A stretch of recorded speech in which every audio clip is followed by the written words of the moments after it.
اب ہم بات کرتے ہیں پارٹس آف اسپیچ یعنی کہ اجزائے کلام کے بارے میں۔ جملوں میں استعمال کے لحاظ سے لفظوں کو مختلف حصوں میں بانٹا جاتا ہے۔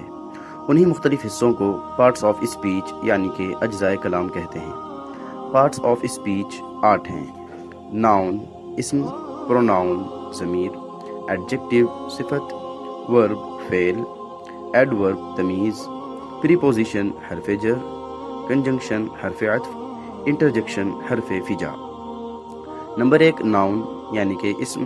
ناؤن اس لفظ کو کہتے ہیں جو کسی شخص، چیز یا جگہ کو بتلائے، مثلا رومی، بک، دہلی وغیرہ۔ نمبر 2، پروناؤن یعنی کہ ضمیر۔ پروناؤن اس لفظ کو کہتے ہیں جو ناؤن کی جگہ پر استعمال کیا جاتا ہے، جیسے آئی میں، یو تم، وی ہم سب، دے وہ سب وغیرہ۔ نمبر 3، ایڈجیکٹو یعنی کہ صفت۔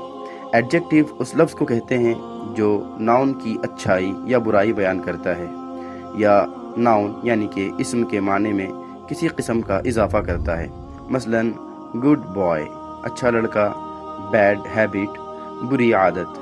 ان دونوں ورڈز میں جن پر لکیر کھینچی گئی ہے ان کو ایڈجیکٹیوز کہا جاتا ہے۔ یہ ایڈجیکٹیوز عموماً ناؤن سے پہلے آتے ہیں۔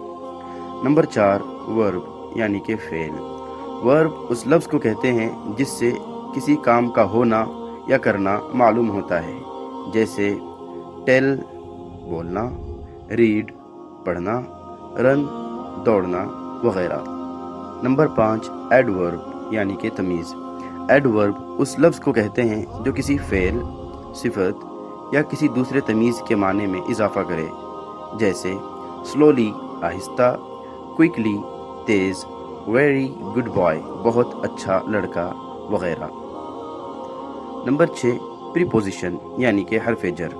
پریپوزیشن اس لفظ کو کہتے ہیں جو کسی ناؤن یا پروناؤن سے پہلے مذکور ہو اور مذکورہ ناؤن یا پروناؤن کا ربط کسی دوسرے ناؤن یا پروناؤن سے پیدا کرے، مثلا ان میں، آن پر، ود ساتھ، ایٹ میں، آف کا وغیرہ۔ نمبر 7، کنجنکشن یعنی کہ حرف عطف۔ کنجنکشن اس لفظ کو کہتے ہیں جو دو لفظوں یا دو جملوں کو آپس میں جوڑتا ہے، مثلا اینڈ اور، بٹ لیکن، اور یا، بیکاز اس لیے کہ وغیرہ۔ نمبر 8، انٹرجیکشن یعنی کہ حرف فجا۔ انٹرجیکشن اس لفظ کو کہتے ہیں جو دلی احساسات و جذبات کا اظہار کرے، جیسے الاس یہ غم کے واسطے استعمال کیا جاتا ہے، ہررا یہ خوشی کے موقع پر استعمال کیا جاتا ہے، ایسے ہی آہ، اوہ وغیرہ ہیں۔ ان کو انٹرجیکشن کہا جاتا ہے کیونکہ اس سے بھی دلی احساسات و جذبات کا اظہار ہوتا ہے۔ امید ہے کہ پارٹس آف اسپیچ کا یہ ایک اجمالی خاکہ جو کہ آپ کے سامنے پیش کیا گیا ہے آپ کو اچھا لگا ہوگا۔ انشاءاللہ تفصیلاً کلام ہم اس پر آگے کریں گے۔ تب تک کے لیے آپ اپنا ڈھیر سارا خیال رکھیں۔